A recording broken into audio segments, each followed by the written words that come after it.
Just an hour's drive from Gdansk will bring you to a pleasant Polish town of Malbork and its famous castle.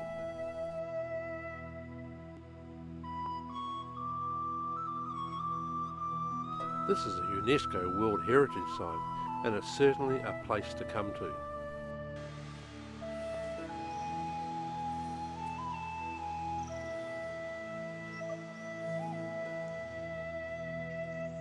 It's hard to enter the main gate of the castle without first passing a range of interesting stalls selling medieval souvenirs: swords, arrows, bows, helmets and clothing. In fact, anything that a young boy or girl with an interest in history would love to purchase.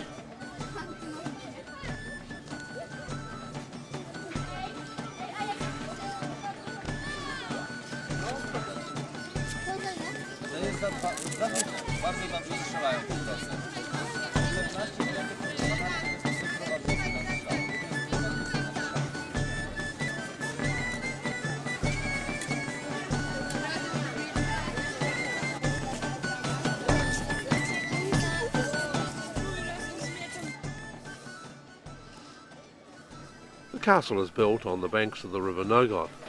In medieval times, when barges and ships could sail 100 miles up the river, tolls and taxes were collected at this point. The castle controlled the trade in amber, which was a good source of income. Construction of the castle began around about the year 1270. It was undertaken by knights of the Teutonic Order. The Teutonic Order was formed in the Holy Land during the time of the Crusades. After the order was forced to leave the Holy Land, they gradually made their way across Europe, ending up here at Malbork. The castle was expanded several times over the following years as a growing number of knights arrived to live here. Soon it became the largest fortified Gothic building in Europe. It covered an area of 52 acres, that's 21 hectares. Within the walls, the three separate castles, the high, the middle and the lower castles, are separated by a number of dry moats and towers. The castle once housed around 3,000 knights. The castle was the centre of crusades in Eastern Europe, and from here the knights rode out in battle to forcibly convert and baptise Baltic tribes and take over their land.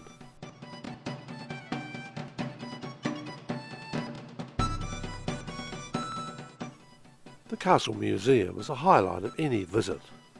There is an impressive display of weapons and armament dating through several centuries, from arrow tips and spear tips to various spears and pikes and other similar implements.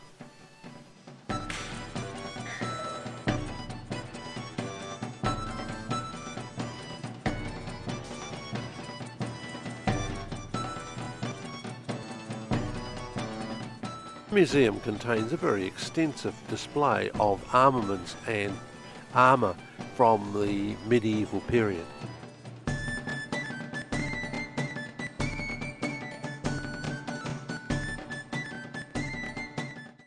There are cannon, impressive crossbows, blunderbusses and suits of armour and chainmail, even armour for a horse.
A document from the period, complete with a multitude of wax seals, some large, some small, but it seemed like everybody who was anybody wanted to attach their authority to this particular agreement.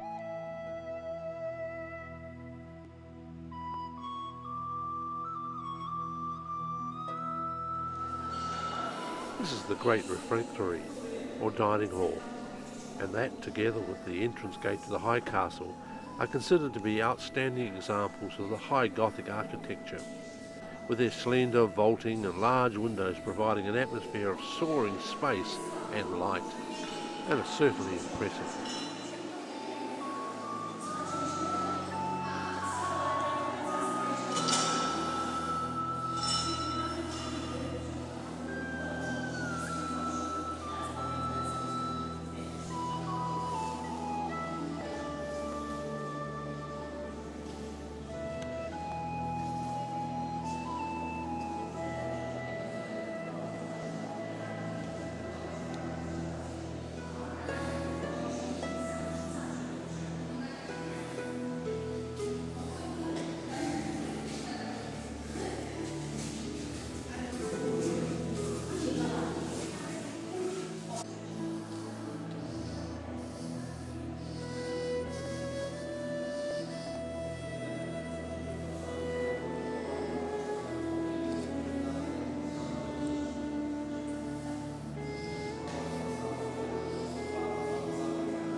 The Knight Templars' latrines emptied directly into the moat below.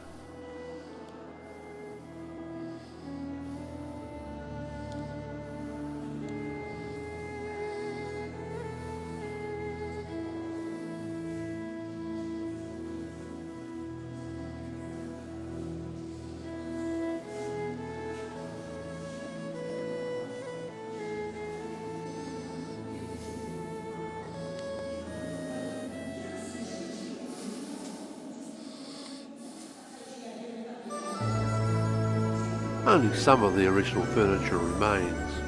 Here is ornate cupboard doors on the wall, which matches the wooden carved furniture which remains in some of the rooms.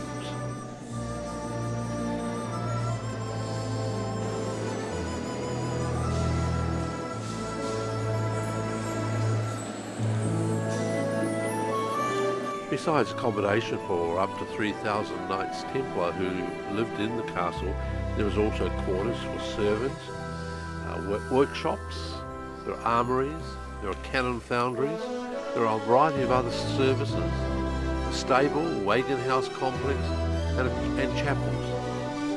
The whole complex was surrounded by an intricate system of massive walls and bastions, wet and dry moats and ditches, earthen ramparts, there were drawbridges and portcullis, and there were ponds which also served as castle water supply.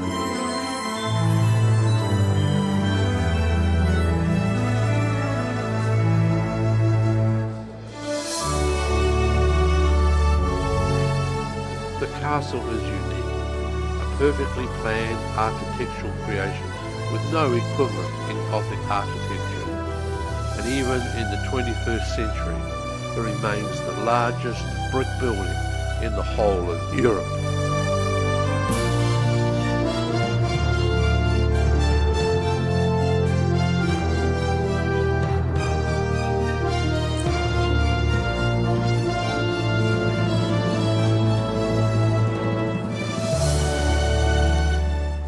By the end of World War II, more than 50% of the castle had been destroyed.